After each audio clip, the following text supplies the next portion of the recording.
Nothing captures that wonderful lemony aroma of lemon balm like a sealed simmered method using the fresh lemon balm.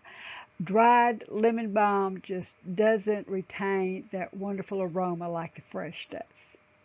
Thank you for joining me today at Family Guide to Herbs Online School. I'm Carolyn Gibson, family herbalist, organic farmer, massage therapist, and I will be your instructor and guide today. Okay, this is my lemon balm and it's ready to harvest. Now I want to get it in the early spring. When you start getting towards the summer, it starts getting more of a chemical taste. So I want to get it while it's still fresh.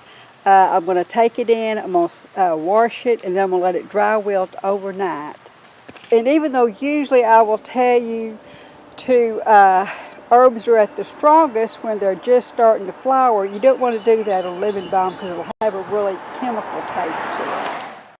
Now, if your lemon balm has already developed that chemical aroma, just cut it back and it will surprise you how quickly it will grow back.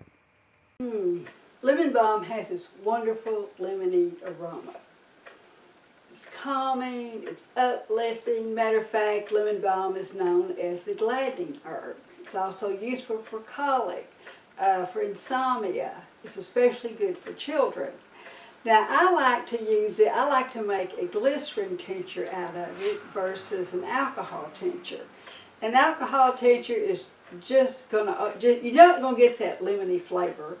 And I love to do it in a sealed simmer method. Plus, when you use a glycerite, you can easily add it to your drinks, and especially give it to children. Whatever the children will drink, you can put a lemon balm glycerite in it, and they just won't even notice it. Now, the new sealed simmered method really captures the aroma of your aromatic herbs, and it makes it available today instead of having to wait. Now, the old-fashioned method for using fresh herb is to mix 7 parts of food-grade vegetable glycerin with 3 parts water. You fill your canning jar with the fresh chopped herbs and add the glycerin water mixture. Stir and let set 2 to 4 weeks, shaking daily, and then strain and bottle.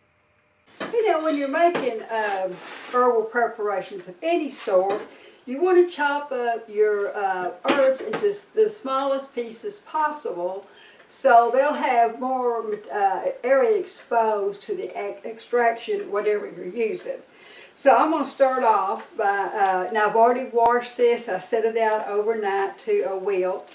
And it's really common for, especially the aromatic herbs, to kind of maybe brown a little bit where you've been messing with them, but that's okay. So first thing I'm going to do is just strip them off the strip them off the stems. Now I'm just about through stripping my leaves off the woody stem. Now when I get to the tip ends, I just kind of pretty much just take the whole thing.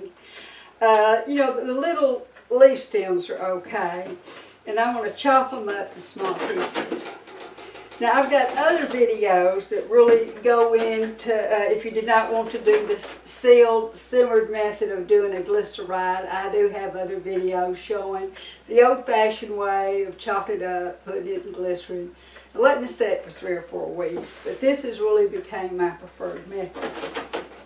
I've got my lemon balm all chopped up, and now I'm ready to mix my glycerin and water. When you're using fresh herbs, you want a ratio of 7 parts glycerin to 3 parts boiled water. I've measured out my 7 parts here of glycerin, and and 3 parts water, and I'm giving it a good, you want to really give it a good stir, I'd say for at least 2 minutes to make sure it's really well mixed. Now when you're buying glycerin, you want to make sure it says vegetable glycerin food grade. There are many glycerins out there that are not food grade. I've got my herbs chopped up, and it's just as simple as just lightly filling your canning jar with these chopped herbs. And then you're going to pour the water glycerin mixture in there. Now you don't want to go any more than 1/4 to the top because you need to leave head space in there. So I want to stir this up pretty good. Now if you don't have a water bath canner, You can use any pan you have with a tight fitting lid, but you need to be able to get some kind of rack in it or a steamer to keep the bottom of the jar from hitting the bottom of the pan, and just a tight fitting lid. Now in this particular pan, a pint jar will not fit, but a little half pint jar would. Let me get my other jar here filled up.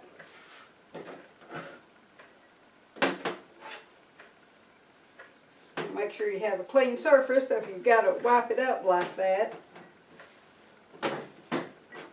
Now notice I didn't quite have this filled all the way, so I'm just going to take my glycerin mixture probably just up to here.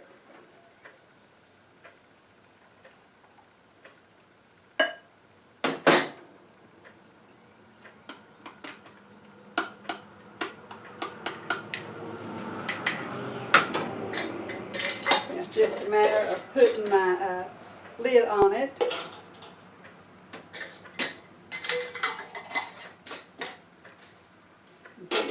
Water bath can. And now I'm going to finish filling this up with water. Now I really like using these New Wave oven kitchen tops because they come to a boil so quickly, much faster than what you get it on your regular stove. And once it comes to a rolling boil, I'm going to let it boil for about 10 to 15 minutes, and then I'll take it out. Okay, my 15 minutes is up and I'm ready to take this out of the water bath canner. It's going to be very hot. You have to be very, very careful. Just going to kind of...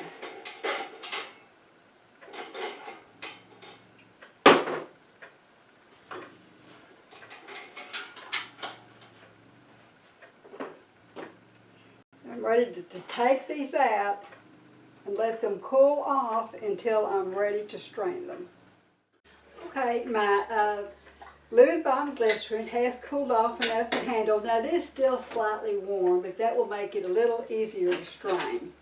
Now I like to use reusable coffee filters, but you could certainly use a regular strainer, or you could use cheesecloth, whatever you happen to have on hand. Okay, now I'm ready to pour up the rest of my glycerite. Now glycerites are taken, by a half teaspoon, by the teaspoon, whereas an alcohol tincture is usually taken by drops. Now I like to take my tinctures straight, but even though this is really sweet and really has that great lemon balm aroma, anytime you're taking a glycerite straight, you need to keep in mind that it kind of burns the back of the throat and might make you choke. So you might want to mix it with water if you have a problem with choking.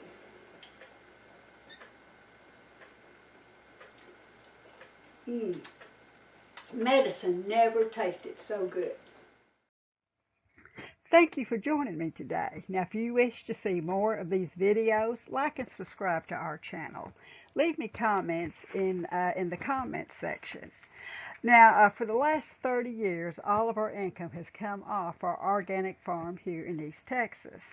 We're 100 miles from Dallas, and our little community of 400 still considers chicken fried steak, mashed potatoes, and gravy a health food.